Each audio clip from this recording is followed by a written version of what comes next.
Good morning friends, welcome all of you. Fabulous academy के digital platform पर आप सबका अभिनंदन है, स्वागत है दोस्तों। आपने एयरफोर्स एक्स और वाई ग्रुप का जो एग्ज़ाम होता है उसके अकॉर्डिंग इंग्लिश का जो पोर्शन है उसका ऑनलाइन टेस्ट आपने दिया और आपने अपने आप को चेक किया, एग्जामाइन किया कि आप कहाँ तक स्टैंड कर पा रहे हैं। इंग्लिश के पोर्शन में कितने क्वेश्चंस ऐसे हैं जो आप अटेम्प्ट कर पा रहे हैं विद इन टाइम में। ठीक है दोस्तों, तो आपका जो टेस्ट था उस टेस्ट में क्वेश्चन किस बेस के थे, कैसे क्वेश्चंस थे, आपकी परफॉर्मेंस क्या रही, इसको देखने के लिए आज हम आपके लिए जो फर्स्ट टेस्ट था उसका डिस्कशन करेंगे। यहाँ मैं आपको ये बताऊँगा कि क्वेश्चन का आंसर कैसे फाइंड आउट हुआ और उसका आंसर जो आया वो क्यों आया, कौन सा रूल उसमें अप्लाई किया गया है।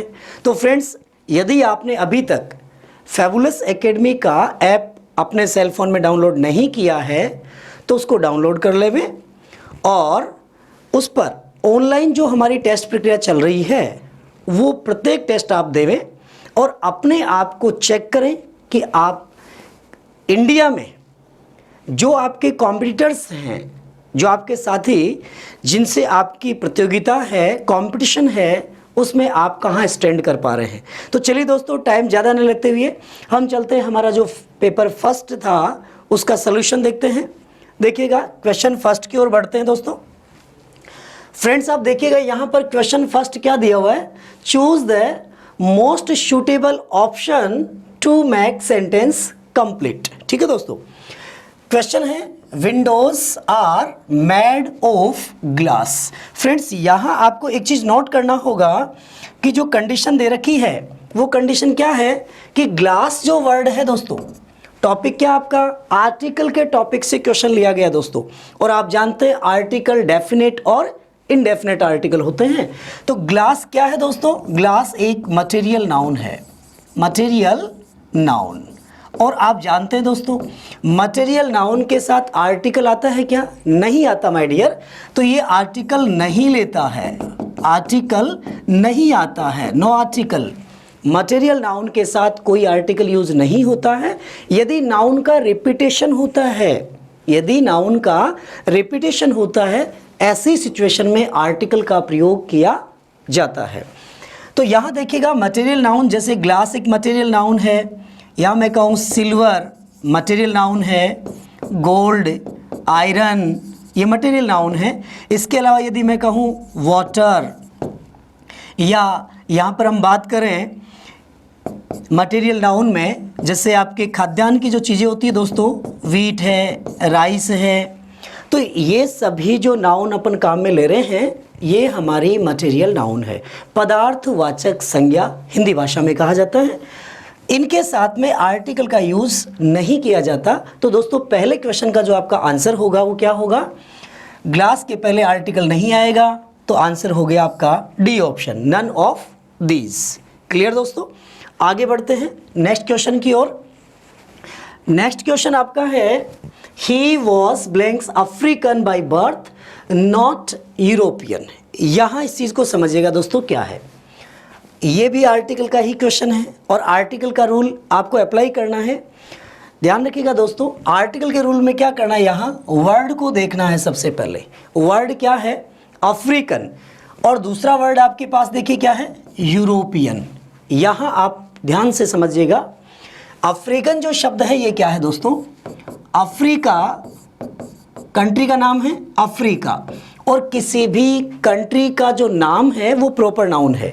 कंट्री का नाम तो क्या दोस्तों, प्रॉपर नाउन। ठीक है, और जब इस प्रॉपर नाउन को हम एडजेक्टिव फॉर्म में ले जा रहे हैं तब हम इसको क्या बोल रहे हैं, अफ्रीकन।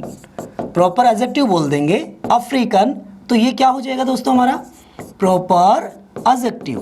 क्लियर, विशेषण का रूप चला जाता है। तो यहाँ आपने देखा अफ्रीका से अफ्रीकन बना।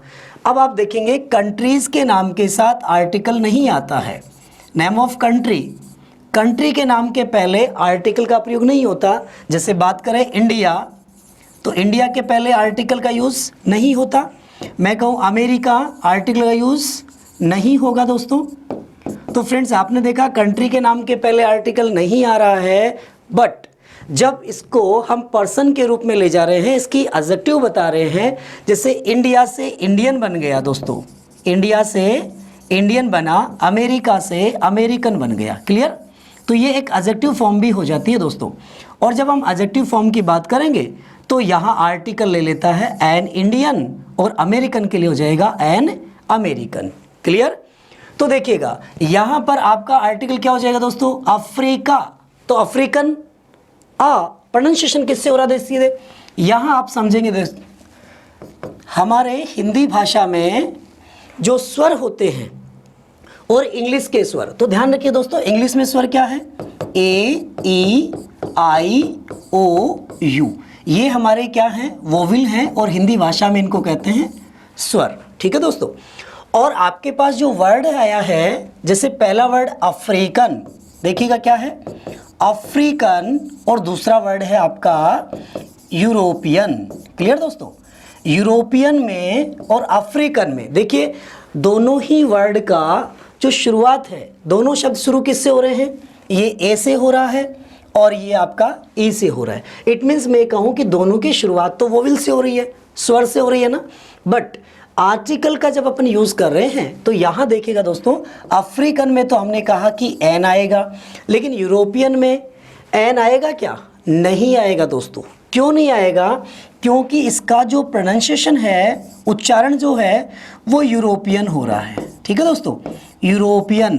तो आपने ये देखा कि यू जो है, ये के साथ में बड़े ऊ की मात्रा, तो पहले उच्चारण किसका हुआ दोस्तों, ये का हुआ है, और ये क्या है, हमारा हिंदी भाषा का व्यंजन है। तो हिंदी भाषा के व्यंजन से यदि उच्चारण हो तो वहाँ पर आर्टिकल ए का प्रयोग किया जाता है। बात समझ में आ गई होगी दोस्तों। तो इस क्वेश्चन के अनुसार अगर हम चलें तो हमारा आंसर क्या हो गया दोस्तों, अफ्रीकन में एन होगा और यूरोपियन में ए होगा। तो एन अफ्रीकन और अ यूरोपियन, आपका आंसर क्या हो गया दोस्तों, सी ऑप्शन आपका राइट होगा। ऐसे ही अन्य वर्ड्स भी हैं जिनमें आप अप्लाई कर सकते हैं। ध्यान रखिएगा दोस्तों, काउंटेबल सिंगुलर नाउन के साथ आर्टिकल ए और एन का प्रयोग किया जाता है। आई होप आपको बात समझ में आ गई होगी, क्लियर हो गया। तो नेक्स्ट क्वेश्चन की ओर बढ़ते हैं, question number third. Question number third क्या कहता है दोस्तों, Manish is not here. Friends इस क्वेश्चन का आंसर आप मुझे कमेंट करके बताइएगा। और जिन स्टूडेंट्स ने ऑनलाइन एग्जाम नहीं दिया, टेस्ट नहीं दिया है, वे पहले ऑनलाइन टेस्ट दें, उसके बाद अपने आप को एग्जामाइन करें, अपने आप को चेक करें कि आप कितने मार्क्स अटेम्प्ट कर पा रहे हैं, कितने क्वेश्चंस आप अटेम्प्ट कर पा रहे हैं। देखिए क्वेश्चन की ओर, मनीष इज नॉट हियर। यहाँ देखिएगा दोस्तों, जो हमारा सेंटेंस है वो कौन से टेंस में है, ये हमारा प्रेजेंट टेंस में है। इज लग गया ना। आप टेंस का जो हमारा वीडियो है, आप टेंस के वीडियो को देखें, आपकी टेंशन हमेशा के लिए रिमूव हो जाएगी। जैसे मैंने पहले भी कहा था, टेंस का वीडियो अगर आप देखेंगे तो आपका कभी भी टेंस संबंधी क्वेश्चन गलत नहीं होगा माय डियर। चलिएगा, तो ये प्रेजेंट की बात कर रहा है यहाँ।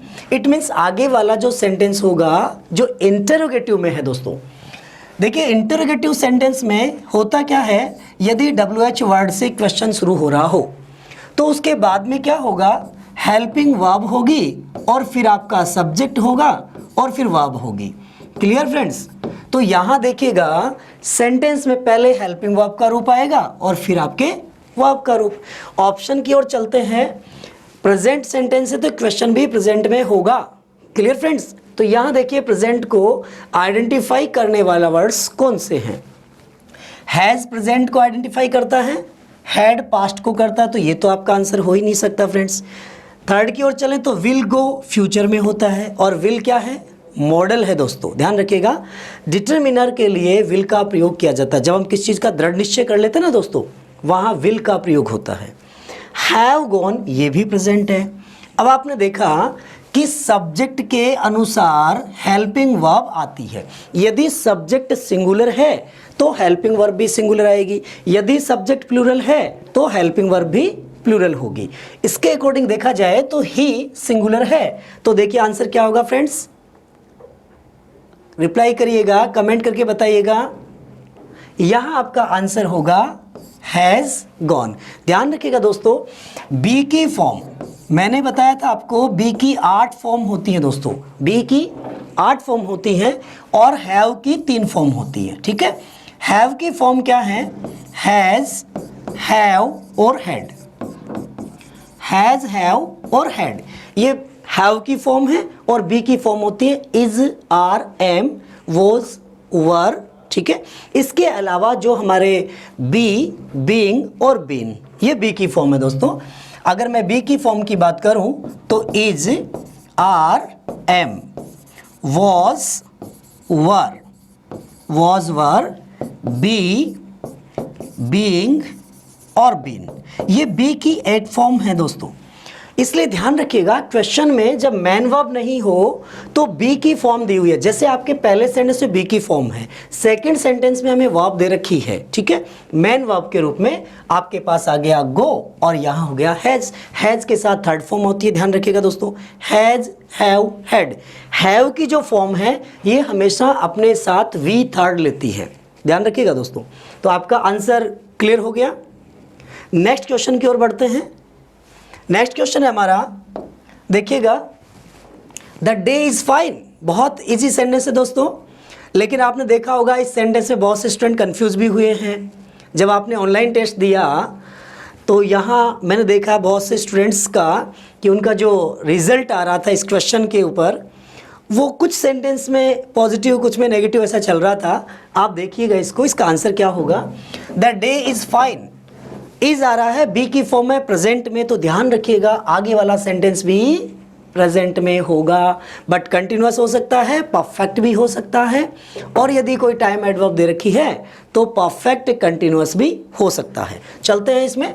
यहाँ देखिएगा, it not, it means sentence हमारा नेगेटिव में है दोस्तों, और इससे पहले हेल्पिंग वर्ब होगा, नॉट एडवर्ब है, उसके बाद में हमारी मेन वर्ब आएगी। तो देखिए, डे इज़ फाइन, दिन कैसा है? अच्छा है, क्योंकि अभी मैं देख रहा हूं ये मेरे सामने की कंडीशन है दोस्तों। इसलिए जब कोई कंडीशन सामने चल रही है तो वो कंटिन्यूअस होती है या वो सिंपल में होती है। जो चीज़ आंखों के सामने है, ध्यान रखिएगा, वो हमारी प्रेजेंट में है। ठीक, अब यदि उसमें प्रोग्रेसिव पार्ट है, वो यदि कंटिन्यूटी को शो कर रहा है तो वहाँ कंटिन्यूअस होगा, और यदि वो यूनिवर्सल फैक्ट में है, कोई स्टेटमेंट के फैक्ट में है, तो वहाँ सिंपल हो जाता है। इसलिए यहाँ देखते हैं हम, इट नॉट, तो देखिए क्या होगा? कंटिन्यूअस। इट इज़ नॉट, बात किसकी कर रहे हैं हम? देखिएगा, रेन की कर रहे हैं, और रेन वर्ब नाउन का रूप भी है और वर्ब का रूप भी है, ध्यान रखिएगा दोस्तों।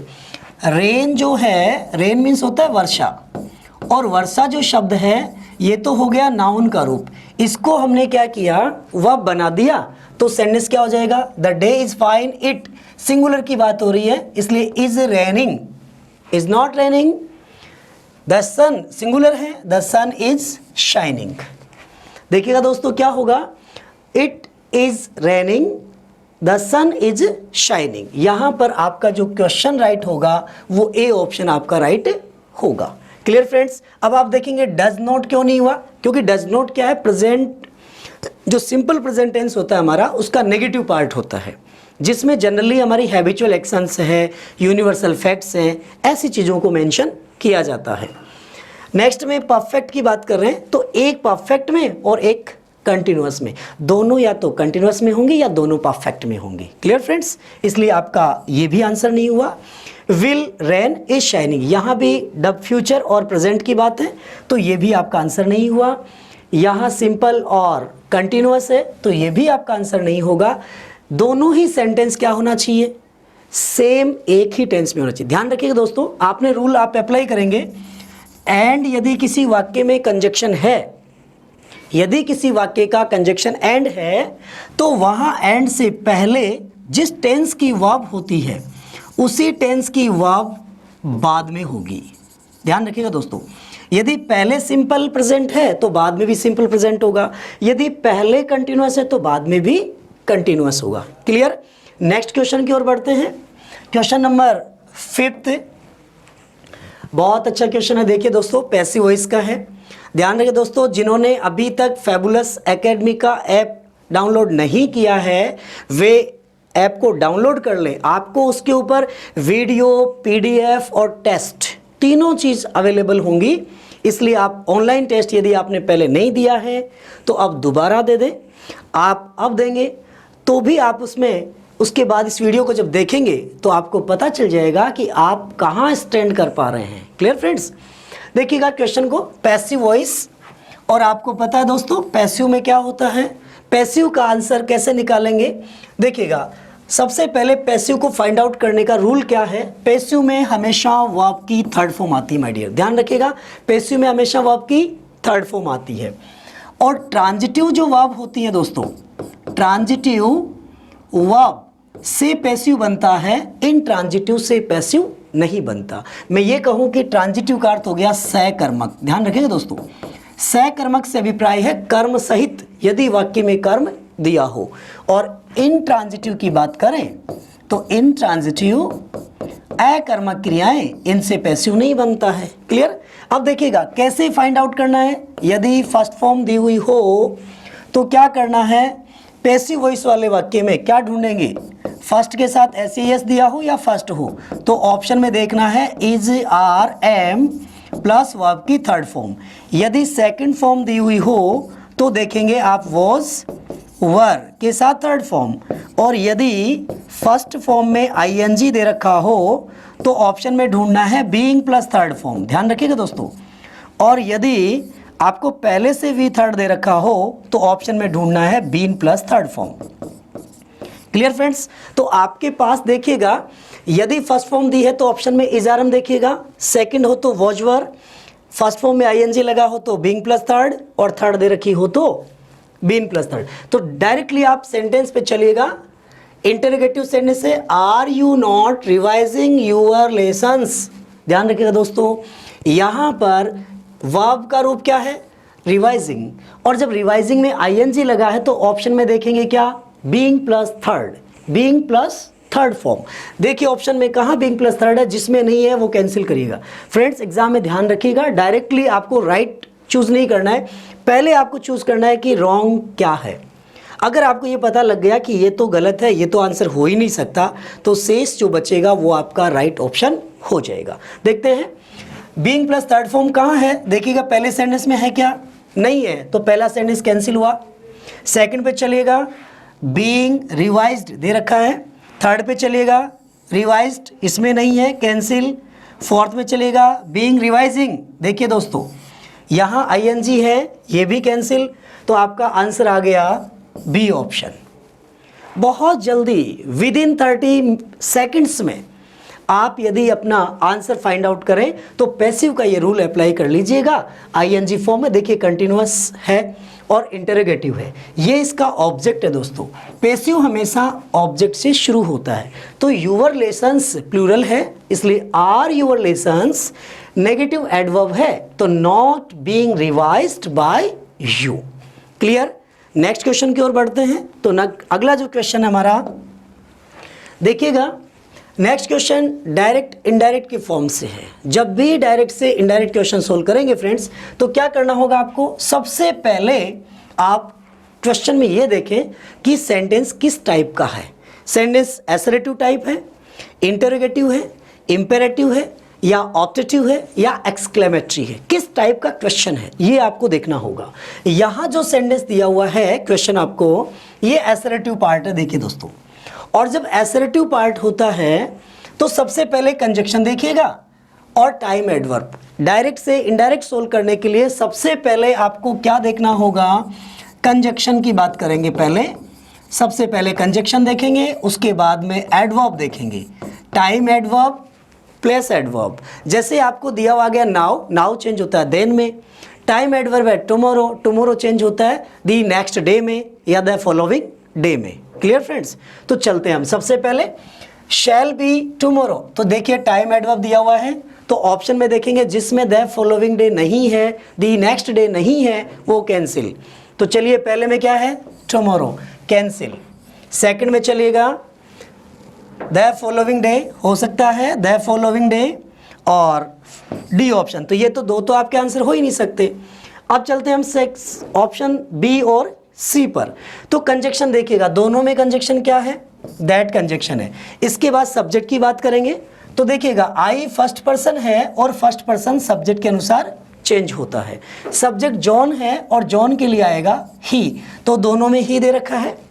अब देखिएगा टेंस संबंधी परिवर्तन, शैल का क्या होगा, तो फ्रेंड्स आप ध्यान रखिएगा, विल को चेंज करते हैं वुड में और शैल को चेंज करते हैं शुड में। ध्यान रखिएगा दोस्तों, जब भी हम मॉडल वाले सेंटेंस को, या मैं कहूँ कि फ्यूचर टेंस की हेल्पिंग वर्ब जब दी हुई होती है तो उसे चेंज करते हैं पास्ट के रूप में।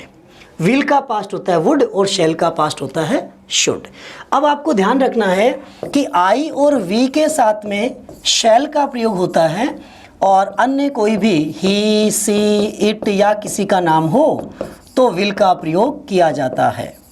तो इसके अकॉर्डिंग अगर आप देखेंगे तो आई के साथ क्या है दोस्तों, शैल आया, और जब आई को ही में बदलेंगे तो क्या होगा, शुड या वुड।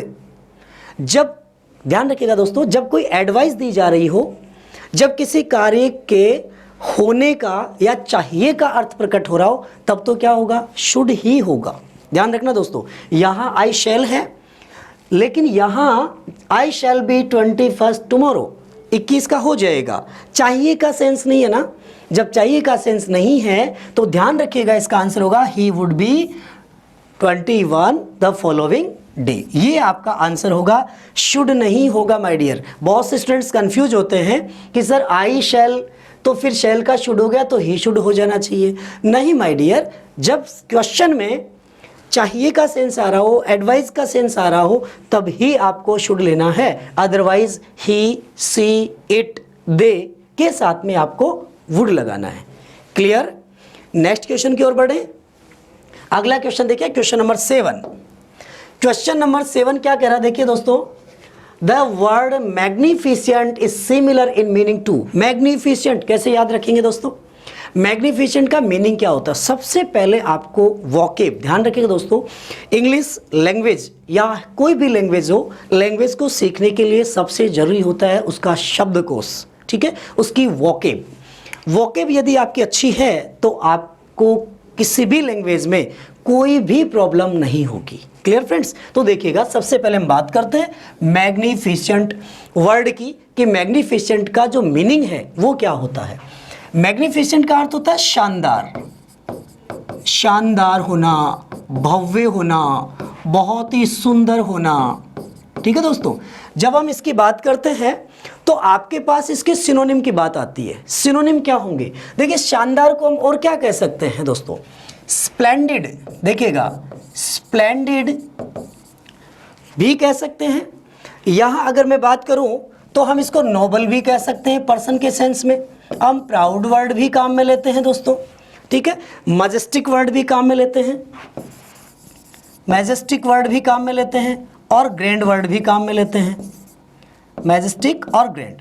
ध्यान रखिएगा दोस्तों, मैग्निफिसेंट जो वर्ड है, चुंबक, मैग्निफिसेंट, मैग्नेट नाम सुना है ना, तो मैग्नेट क्या करता है, अपनी ओर आकर्षित करता है। तो आकर्षित किसको करेगा, यदि कोई भव्य चीज है, बहुत ही शानदार है, तो सभी का ध्यान उसकी तरफ क्या होगा, आकर्षित होगा। Clear friends. तो यहाँ देखिए, मैग्निफिसेंट जो है शानदार होना, भव्य होना, बहुत सुंदर होना, राइट।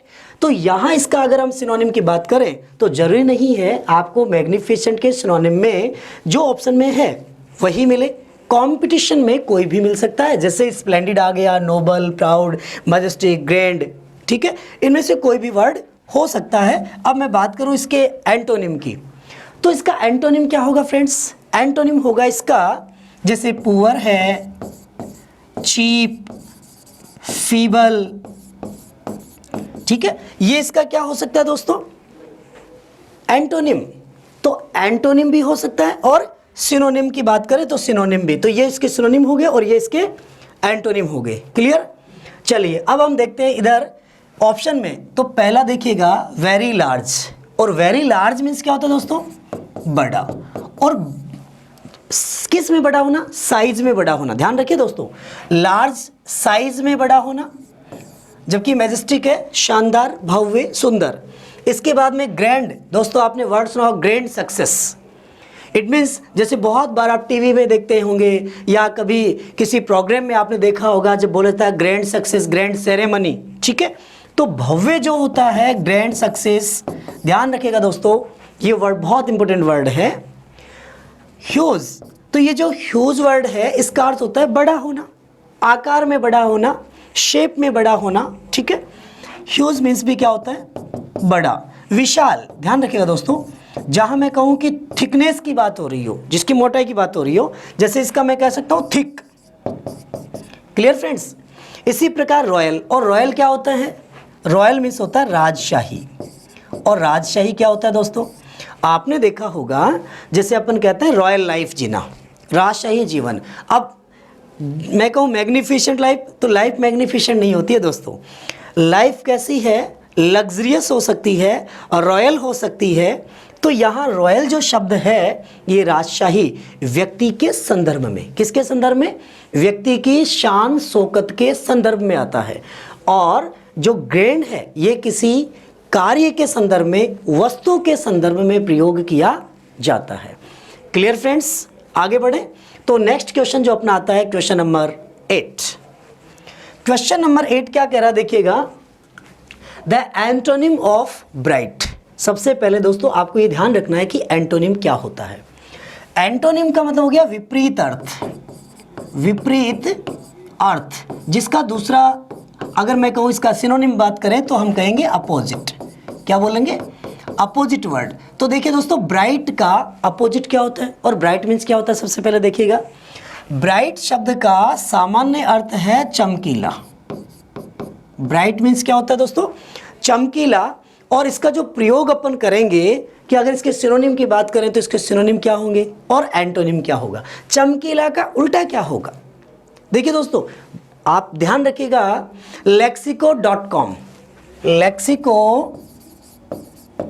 लेक्सिको.com ये डिक्शनरी आप यूज़ करें। लेक्सिको.com यदि आप सेलफोन में यूज़ करते हैं तो किसी भी वर्ड के बारे में कि उस वर्ड का वास्तविक मीनिंग क्या है, किसके अर्थ में वो प्रयोग किया जा रहा है, इसके लिए आप लेक्सिको.com जो डिक्शनरी है ऑक्सफोर्ड का, उस पर आपको एंटोनिम, सिनोनिम, वन वर्ड सभी चीज़ें मेंशन मिलेंगी कि इसका यूज़ कहाँ होगा। जनरली देखिएगा ब्राइट जो वर्ड है इसका अर्थ हो गया चमकीला। लेकिन फ्रेंड्स इसका चमकीला जो है ये तो कोई वस्तु के संदर्भ में होगा ना। यदि मैं कहूँ कि यू आर ब्राइट, आप चमकीले हैं, तो आप चमकीले नहीं फ्रेंड्स, आपकी इंटेलिजेंसी है, आप ब्रिलियंट है। तो यहाँ ब्राइट शब्द जो है इसके अगर मैं सिनोनिम की बात करूं तो इसको सिनोनिम क्या होंगे, शार्प, स्मार्ट, शार्प, स्मार्ट, या मैं कहूं टोटल, ये भी इसका सिनोनिम है दोस्तों। यदि किसी वस्तु के संदर्भ में ले तो ये भी होता है क्विक, ये भी इसका सिनोनिम है। शार्प, सिनोनिम, क्विक, ये सिनोनिम के सेंस में है, ध्यान रखिएगा दोस्तों। अब यदि मैं कहूँ इसके अपोजिट की बात करूँ, एंटोनिम की बात करें, तो एंटोनिम क्या होगा। सबसे पहले आप देखिए ब्राइट मीन्स क्या होता है, होशियार होना, इंटेलिजेंट होना, स्मार्ट होना, ठीक है। यदि हम इसके अपोजिट की बात करेंगे तो अपोजिट क्या हो जाएगा, एक तो होता है डार्क, जनरली जैसे मैं कहूँ कि अंधेरे वाला है, डार्क है। फिर मैं व्यक्ति के संदर्भ में लूँ, जैसे you are bright in study, आप स्टडी में क्या है, ब्राइट हैं, तो इसका अपोजिट क्या हो गया, you are dull in study.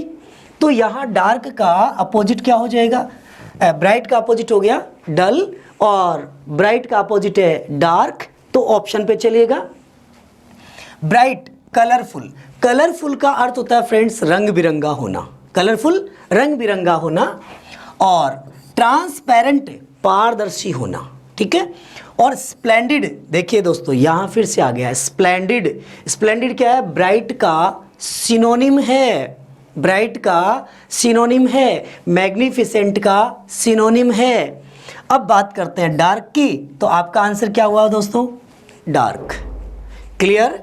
तो जब भी हम एंटोनिम और सिनोनिम की बात करेंगे तो यहाँ आपके पास जैसे अभी स्प्लेंडिड वर्ड आ गया, तो ये क्या है, ब्राइट का सिनोनिम है दोस्तों, ये एंटोनिम नहीं है। अगर इसके एंटोनिम की बात करेंगे तो क्या कह सकते हैं, डार्क कह सकते हैं। क्लियर। आगे बढ़ते हैं क्वेश्चन नंबर 9 की ओर। क्वेश्चन नंबर 9 क्या कह रहा है, one word substitute for a lover of books. One word बताना दोस्तों। एग्जाम में बहुत बार, हर बार आपके पास वन वर्ड संबंधी क्वेश्चन आता है और प्रत्येक क्वेश्चन को आप ध्यान से पढ़े, उसके बाद उसका आंसर दें। तो देखिए, लवर ऑफ बुक, पुस्तक प्रेमी, लवर ऑफ बुक, पुस्तक प्रेमी। ध्यान रखिएगा दोस्तों, कोई पुस्तक प्रेमी होता है, कोई मानव जाति से प्रेम करने वाला होता है, कोई महिलाओं से प्रेम करने वाला होता है। तो प्रेमी सभी होते हैं दोस्तों। कोई, किसी को पुस्तकों से प्रेम है, किसी को अध्ययन से प्रेम है, किसी को किसी चीज़ से प्रेम है। तो प्रेम तो किसी से भी हो सकता है ना। तो यहाँ देखिएगा, बुक से जो आपका प्रेम है क्या है, ए लवर ऑफ बुक्स को क्या कहेंगे। सबसे पहला वर्ड देखिएगा, बिब्लियोग्राफी। बिब्लियोग्राफी क्या है दोस्तों, बिब्लियो, इसको याद कैसे रखना है दोस्तों। ग्राफी जो शब्द है, सबसे पहले इसको समझें कि ग्राफी, और ग्राफी का अर्थ होता है अध्ययन करना। ध्यान रखिए दोस्तों, ग्राफी मीन्स अध्ययन करना। जैसे मैं कहूँ जियोग्राफी, ठीक है, फोटोग्राफी, और उसी प्रकार वर्ड आ गया बिब्लियोग्राफी। तो ग्रंथों की जो सूची है, ग्रंथों का जो अध्ययन है, बिब्लियो, बिब्लियो कहते हैं दोस्तों ग्रंथ को। किसको कहेंगे, ग्रंथ को। तो जो हमारे ग्रंथ होते हैं उनको बिब्लियो कहते हैं। बिब्लियोग्राफी, ग्राफी होता है अध्ययन, तो ग्रंथों का अध्ययन क्या कहलाया, बिब्लियोग्राफी।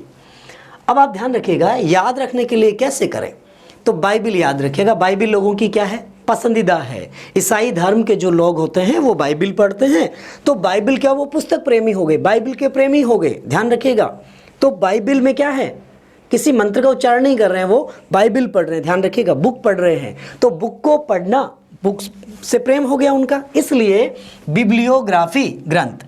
बुक लाइक कर, ध्यान रखिएगा दोस्तों, कभी भी जैसे लाइक में ER लग करके नाउन बनाया, तो कभी भी किसी भी वर्ड का, अगर मैं वन वर्ड की बात करूं तो वर्ब के साथ उसको मेंशन नहीं करते हैं। क्लियर, तो ये इसका आंसर नहीं होगा, और ये भी इसका आंसर नहीं हुआ।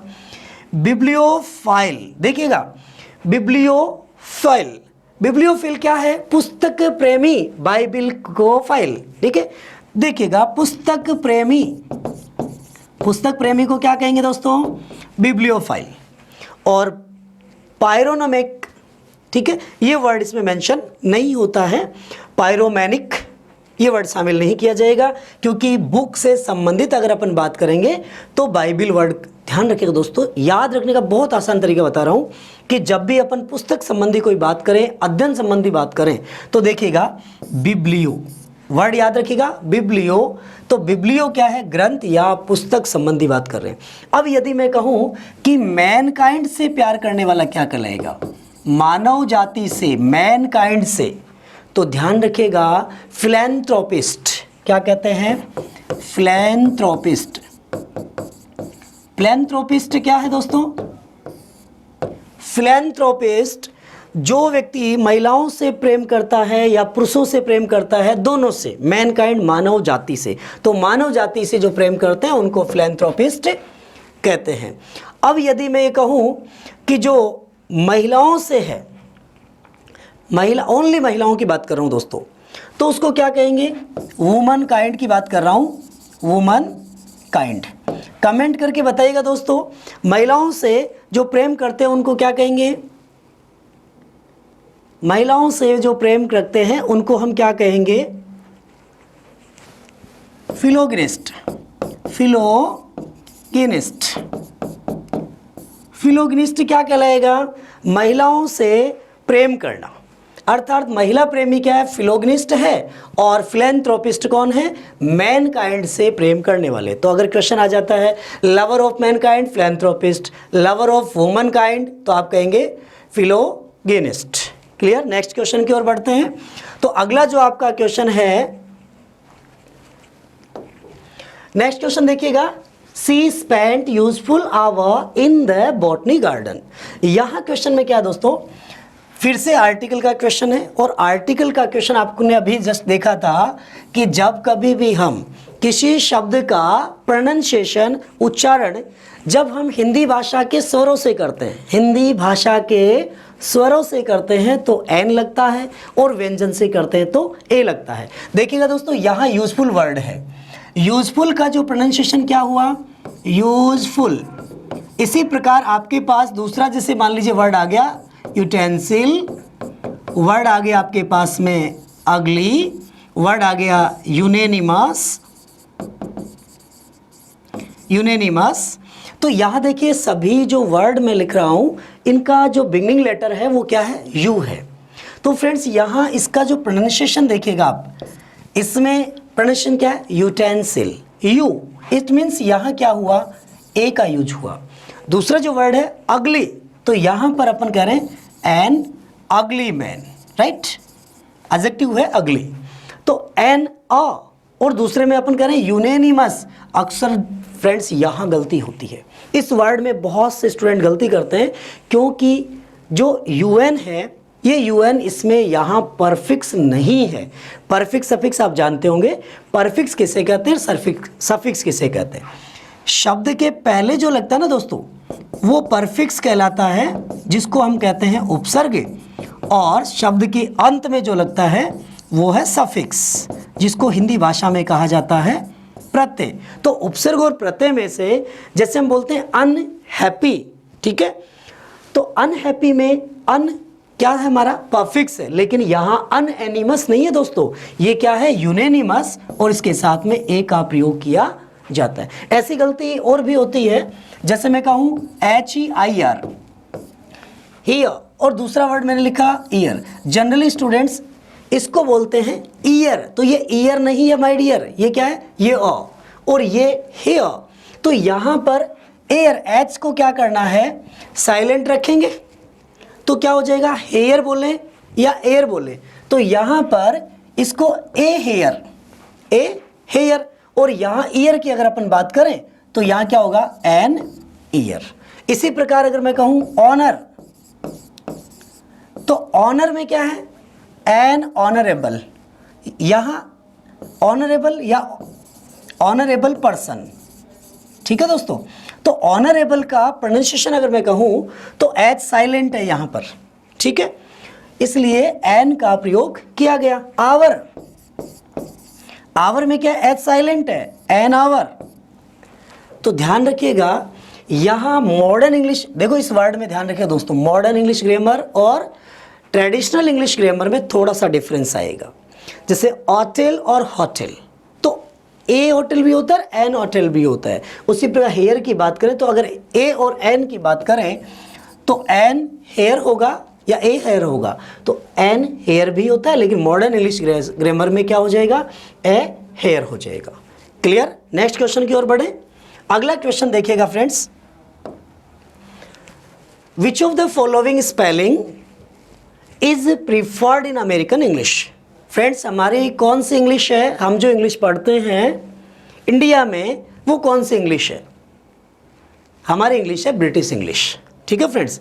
और ब्रिटिश इंग्लिश में, लेकिन आजकल आपने देखा होगा NCERT सिलेबस जो हमारा है उसमें अमेरिकन वर्ड्स भी हैं, इटालियन वर्ड्स भी हैं और ब्रिटिश वर्ड्स भी हैं। क्लियर। तो इसीलिए यहाँ जो क्वेश्चन आपको दिया गया वो है which of the following spelling is preferred in American English. American English में कौन सा वर्ड राइट है, कमेंट करके बताइएगा फ्रेंड्स कि कौन सा वर्ड होगा। देखिएगा एक्नॉलेजमेंट, वर्ड को ध्यान दीजिएगा, एक्नॉलेजमेंट। तो सबसे पहले आपको नॉलेज का स्पेलिंग आना चाहिए दोस्तों, KNOWLEDGE। क्या है, KNOWLEDGE, नॉलेज। तो ध्यान रखिएगा इसमें मेंट जुड़ेगा आगे और उससे पहले जुड़ा है एक्। तो देखिएगा एक्नॉलेज, तो अक AC, अक अमेरिकन वर्ड है, ध्यान रखना AC अमेरिकन में जुड़ता है, ब्रिटिश में नहीं जुड़ता है।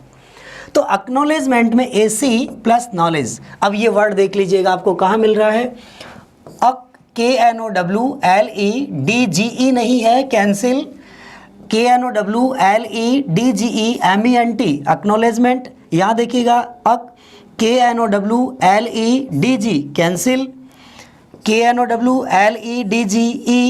तो देखिएगा नॉलेज KNOWLEDGE MENT, यहाँ सिर्फ AK है जबकि होता क्या है AC, इसलिए ये भी आपका आंसर क्या हो गया, रॉन्ग। एक्नॉलेजमेंट, राइट ऑप्शन क्या होगा आपका, बी आपका राइट ऑप्शन होगा। Clear friends. वोकेब का ध्यान रखना दोस्तों, एग्जाम में पूछा जाता है ब्यूरो का स्पेलिंग BUREAU, ब्यूरो। लेफ्टिनेंट का पूछा जाता है, कर्नल का पूछा जाता है। तो ये बहुत इंपॉर्टेंट वर्ड्स है जिनको आप ध्यान रखेंगे। नेक्स्ट क्वेश्चन की ओर बढ़ते हैं। नेक्स्ट क्वेश्चन है what is the meaning of the phrase a fish out of water. बहुत अच्छा फ्रेज है, ध्यान रखिए दोस्तों, कई बार एग्जाम में आया हुआ है ये। A fish out of water, एक मछली जिसको पानी से बाहर निकाल दिया गया। जब मछली को पानी से बाहर निकालेंगे तो कैसा लगेगा फ्रेंड्स? आपने सुना होगा मछली जल की रानी है, जीवन उसका पानी है, बाहर निकालो क्या हो जाएगा? मर जाएगी। तो यहाँ मछली को जल से बाहर निकाला, उसकी लाइफ कैसी है? बहुत ही टेरिबल हो गई है। अब वो ट्रबलसम है, परेशान हो गई है, बेचैन हो गई है, ठीक है। वो अपने आप में क्या है, कंफर्टेबल फील नहीं कर रही है। क्लियर? तो यहाँ देखिएगा a fish out of water, मछली को पानी से बाहर निकाला तो उसका लाइफ कैसा हुआ? बहुत ही क्रिटिकल पोजीशन में चला गया है। तो यहाँ देखेंगे a man of no substance, ये यहाँ कोई मीनिंग नहीं है। ऐसा मीनिंग देखो जिसका मीनिंग हो बेचैन हो जाना, परेशान हो जाना, बहुत ज़्यादा व्याकुल हो जाना, राइट, बहुत ज़्यादा ट्रबलसम हो जाना, टेरिबल हो जाना, क्रिटिकल कंडीशन में पहुँच जाना। ऐसा मीनिंग कहाँ है? Anyone in an awkward situation. अब आपको देखिए दोस्तों, वर्ड का मीनिंग आना जरूरी है, तभी आप इसको कर पाएंगे। तो देखिए anyone in an awkward situation, awkward का मतलब होता है परेशान हो जाना, बेचैन हो जाना, ठीक है। ऑकवर्ड, बेचैन, परेशान, परेशान हो जाना, बेचैन हो जाना, ये इसका मीनिंग निकल रहा है दोस्तों। A constant source of annoyance, honest and open, तो ये इसका मीनिंग नहीं है दोस्तों। आपके सामने सिचुएशन आ गई कि ए फिश ऑफ वाटर, पानी से बाहर निकालने पर मछली की कंडीशन क्या है, मछली की सिचुएशन क्या है। तो सिचुएशन, उसकी कंडीशन वाला वर्ड आप मेंशन करेंगे कि ऑप्शन में कहाँ है। तो आपका राइट ऑप्शन क्या हुआ दोस्तों? बी आपका राइट ऑप्शन है। क्लियर? आगे बढ़े नेक्स्ट क्वेश्चन की ओर। नेक्स्ट क्वेश्चन क्या देखिएगा, although he is poor he is happy. बहुत अच्छा एग्जाम्पल है, ध्यान रखिए दोस्तों। कंजक्शन का टॉपिक आपने पढ़ा होगा, और कंजक्शन में क्या है कि ये कंबाइंड कंजक्शन है, ध्यान रखिएगा, सिंगल नहीं है, कंबाइंड है, कॉम्बिनेशन है दो वर्ड का। कैसे देखिएगा, जैसे यहाँ वर्ड आया ऑल्दो, और ऑल्दो के साथ में, ऑल्दो के साथ हमेशा यट का यूज होता है दोस्तों। इसी प्रकार जैसे not only, not only but also, not only but also, either or, neither nor, either or, neither nor, so that, ठीक है। to, ये to नेगेटिव सेंस लेता है दोस्तों। तो आपके सामने देखिएगा ये कॉम्बिनेशन है friends. X Y group air force का जो एग्ज़ाम होता है उसमें बहुत इजी पैटर्न के क्वेश्चन आते हैं, बट स्टूडेंट्स कंफ्यूज हो जाते हैं। तो ध्यान रखिएगा, although, yet, not only but also, either or, neither nor, so that, too, ठीक है, एनफ टू। तो यहाँ देखिएगा ऑल्दो दिया तो आंसर क्या होगा? यट। बट नहीं होगा दोस्तों, ध्यान रखिएगा, यहाँ क्या होगा आंसर आपका? यट। क्लियर? बहुत इजी क्वेश्चन था। नेक्स्ट आगे बढ़ते हैं। नेक्स्ट क्वेश्चन क्या देखिएगा, ये देखिएगा पैराजंबल वर्ड्स की बात करते हैं यहाँ पर कि इन सेंटेंस में आपको एक पैराग्राफ तैयार करना है। Sequence of the sentence, sentence की सीक्वेंस को देखते हुए, ये बहुत इंपॉर्टेंट चीज़ है दोस्तों। एसएससी, बैंक, एयरफोर्स से सभी एग्ज़ाम में ये इस टाइप के क्वेश्चन पूछे जाते हैं।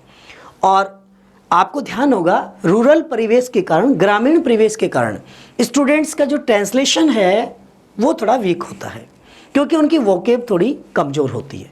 फ्रेंड्स आपको ध्यान रखना है, यहाँ एक रूल जो मैं बता रहा हूँ, ध्यान से मेरी बात को सुनना है कि किस प्रकार से ऐसे क्वेश्चंस को सॉल्व करते हैं। देखिएगा यहाँ क्वेश्चन देखिएगा, फर्स्ट क्या है, he tried to open the door, he tried to open the door, उसने दरवाज़ा खोलने का प्रयास किया। यहाँ आपका सब्जेक्ट है ही और ट्राइड वर्ब है, टू ओपन द डोर ये आपका ऑब्जेक्ट है। तो ध्यान रखिएगा दोस्तों, आगे वाला जो भी सेंटेंस होगा वो या तो सब्जेक्ट का एट्रीब्यूट होगा, उसकी विशेषता बताएगा, या फिर ऑब्जेक्ट के संदर्भ में होगा। ध्यान रखिएगा दोस्तों, दो ही पैटर्न काम में ले रहा हूं मैं यहाँ आपके लिए। पहला या तो सब्जेक्ट के बारे में बताएगा और या ऑब्जेक्ट के बारे में। अब आपके ऑप्शन पे चलिएगा, पहला क्या है, the room was neat and clean, the room was neat and clean.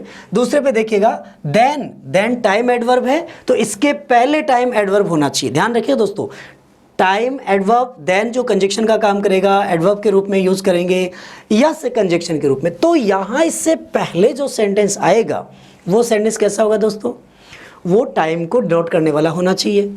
इसके बाद देखो ही waited for a minute or to, तो ये टाइम एडवर्ब है। देखो दोस्तों ए मिनट और टू, 1-2 मिनट, इसका मतलब इसके बाद में टाइम जुड़ेगा, ध्यान रखिएगा। तो इसका मतलब आर के बाद तो क्यू आएगा, ये तो आपको कंफर्म हुआ। It opened easily and he repeated in. ध्यान रखिएगा दोस्तों, जब पहले एक बार नाउन का प्रयोग कर लिया गया है दोबारा उस नाउन को हम रिपीट नहीं करते हैं, उसके लिए प्रोनाउन काम में लेते हैं। तो देखिएगा यहाँ प्रोनाउन ही है और यहाँ पर नाउन क्या है, द डोर। यदि मैं डोर की बात करूंगा तो नेक्स्ट जो सेंटेंस शुरू होगा वो प्रोनाउन के रूप में क्या लेगा, इट लेगा, राइट। इम्पर्सनल प्रोनाउन का रूप क्या है, इट। तो देखिएगा he tried to open the door, उसने दरवाजा खोलने का प्रयास किया और it opened easily and peeped in, और ये आसानी से खुल गया, क्लियर। और उसने झांक करके देखा। अब देखिए दरवाजा आपने खोला, फिर अंदर झांक के देखा, उसके बाद आप क्या करेंगे, वेट करेंगे। ध्यान रखिएगा 1-2 मिनट इंतजार किया। It opened easily and peeped in, the room was neat and clean. The room was neat and clean, कि कमरा कैसा था, बिल्कुल साफ सुथरा था। देन ही स्टेप्ड और ही वेटेड। अब देखिए जैसे आपने रूम खोला, अंदर झांक के देखा, क्या देखा, कंडीशन। यहां देखो पीप्ड इन, अंदर झांक के देखा, पीप मींस झांकना। फिर क्या हुआ, अंदर की कंडीशन कैसी थी, room was neat and clean. तो उसके बाद में क्या हुआ, रूम कैसा था, नीट एंड क्लीन था। अब आप अंदर जाएंगे या नहीं, पहले आप सोचेंगे रूम बिल्कुल साफ सुथरा है तो अंदर जाऊं या नहीं जाऊं। तो he waited for a minute or two, 1-2 minute इंतजार किया। Then he stepped. ध्यान रखिएगा पहले बता चुका हूं कि यहां टाइम की बात हुई थी, ए मिनट और टू, तो आगे टाइम को नोट करने वाला जो कंजक्शन था अपने पास वो क्या था, देन। तो यहां इससे जुड़ा है मिनट और टू, देन। तो आपके पास देखिएगा फर्स्ट हो गया SPRQ, तो SPRQ कहाँ है, वो आपका आंसर हो गया। तो देखिए ऑप्शन आपका डी आपका राइट ऑप्शन हो गया। He tried to open the door, उसने दरवाजा खोलने का प्रयास किया। It opened easily and peeped in, ये आसानी से खुल गया, उसने झांक करके देखा। The room was neat and clean, कमरा बिल्कुल साफ सुथरा था। He waited for a minute or two, इसने 1-2 मिनट इंतजार किया। Then he stepped into the room, उसके बाद वो अंदर गया। He was carefully not to touch anything, और उसने सावधानी रखी कि किसी भी चीज को स्पर्श नहीं हो। तो क्योंकि रूम साफ सुथरा था। बात समझ में आ गई दोस्तों, किस प्रकार से इस क्वेश्चंस को करना है, क्या क्या ध्यान रखना है। बेसिक सेंटेंस स्ट्रक्चर ध्यान रखिएगा, SVO, सब्जेक्ट वर्ब ऑब्जेक्ट का ध्यान रखिएगा। नेक्स्ट सेंटेंस जो भी होगा वो सब्जेक्ट को क्वालिफाई करेगा या ऑब्जेक्ट के अकॉर्डिंग आएगा, ध्यान रखना, क्लियर। यदि यहाँ नाउन है तो आगे जब इसी के बारे में कहेंगे तो प्रोनाउन काम में लेंगे, ठीक है। और यदि यहाँ प्रोनाउन है तो आगे भी प्रोनाउन ही आएगा, क्लियर। नेक्स्ट क्वेश्चन की ओर बढ़ते हैं। नेक्स्ट क्वेश्चन देखिएगा आपका क्या है, हैप्पीनेस। अब देखिएगा दोस्तों मूल शब्द क्या है, हैप्पीनेस में हैप्पी वर्ड की मैं बात करूं कि हैप्पी क्या है, तो हैप्पी तो एक एडजेक्टिव है और इसके साथ में नेस लग गया। ध्यान रखिएगा सफिक्स क्या लगा है, नेस, और बन गई नाउन, ठीक है। और नाउन यहाँ सब्जेक्ट के स्थान पर आ गया, क्लियर। तो ये हैप्पीनेस आपका सब्जेक्ट है। कभी भी सेंटेंस जब हम कंपोज करेंगे तो सब्जेक्ट के बाद में क्या आना चाहिए, वर्ब आनी चाहिए। तो खुशी क्या है, इज द फीलिंग। यहाँ देखिए ऑफ रिलैक्सेशन और रिलीफ, ऑफ रिलैक्सेशन आराम और रिलीफ राहत है। इंटेंस इनकन्वीनियंस, और तो इंटेंस इनकन्वीनियंस जब असंतुष्टि की स्थिति होती है। इज द फीलिंग एक अनुभव है। विच कंजक्शन ध्यान रखिएगा, रिलेटिव प्रोनाउन विच का जो प्रयोग किया जाएगा वो कब होगा दोस्तों, विच का प्रयोग जब पहले हम सेंटेंस की में किसी चीज की बात, जैसे हैप्पीनेस के साथ विच का प्रयोग होगा क्या, नहीं होगा दोस्तों। इसलिए सेंटेंस क्या होगा, देखो happiness is the feeling, verb आनी चाहिए। तो is the feeling first number पर क्या होगा आपका, इज द फीलिंग। हैप्पीनेस खुशी एक फीलिंग है, एक भावना है ऑफ रिलैक्सेशन और रिलीफ, किस चीज की, जो हमें महसूस कराता है, रिलैक्सेशन और रिलीफ महसूस करवाता है। ध्यान रखिएगा दोस्तों। तो सेकंड नंबर हो गया आपका ये ऑप्शन। इसके बाद क्या कह रहा है, विच कम्स आफ्टर, जो आती है, ठीक है, ये खुशी कब आती है, which comes after the feeling of intense inconvenience और डिस्कम्फर्ट और पेन। देखिएगा यहाँ बात हो गई रिलैक्सेशन की, हैप्पीनेस किससे आती है, इससे आती है, और इसके बाद विच, जो, तो ये कंजक्शन लग गया। अब कंजक्शन होगा आपका which comes after the feeling of intense inconvenience और डिस्कम्फर्ट और पेन। ध्यान रखिए दोस्तों, यहाँ विच जो आया ये रिलेटिव प्रोनाउन है। रिलेटिव प्रोनाउन विच का प्रयोग होता है किसी वस्तु की विशेषता बताने के लिए, किसी जानवर के लिए। तो यहाँ अपन किसकी विशेषता बता रहे हैं, हैप्पीनेस की, राइट। इसलिए यहाँ विच वाला जो सेंटेंस है ये एक पहले अपने पास में क्या होना चाहिए, प्रिंसिपल क्लॉज होना चाहिए, उसके बाद विच वाला सबऑर्डिनेट क्लॉज है। क्लियर। तो सबऑर्डिनेट क्लॉज यहाँ जुड़ा गया है, इसलिए आपका जो आंसर होगा वो क्या होगा दोस्तों, RPSQ। तो RPSQ बी ऑप्शन यहाँ आपका बिल्कुल राइट ऑप्शन है। Clear friends. तो फ्रेंड्स आज के इस पेपर में आपने अपने आप को एग्जामाइन किया कि आप कहाँ स्टैंड कर पा रहे हैं, कितने क्वेश्चंस आपके राइट हो रहे हैं, और कौन से क्वेश्चन ऐसे थे जिसमें आपको थोड़ा डिफ़िकल्ट लग रहा था, थोड़ा सा स्ट्रेस लेना पड़ा आपको।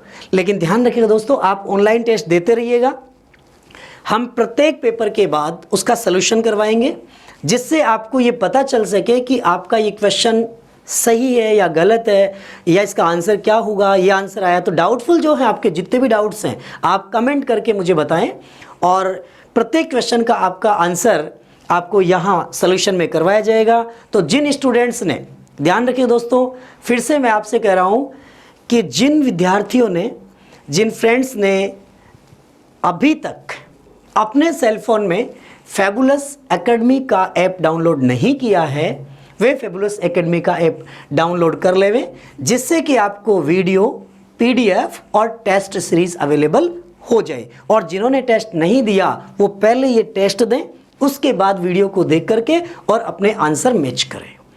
अब आपका नेक्स्ट जो पार्ट है GK GS का और रीजनिंग का, उसके लेकर अभी नेक्स्ट जो पार्ट है वो जस्ट इसी के बाद होगा। तो thank you, best of luck अगले टेस्ट के लिए। फिर पहले से ही आपको बेस्ट ऑफ लक, और नेक्स्ट सोल्यूशन लेकर के फिर से आएंगे हम आपके लिए। तब तक के लिए आप अपनी प्रिपरेशन जारी रखिएगा और अपने आप को चेक करिए, एग्जामाइन करिए। Best of luck, bye bye, thank you.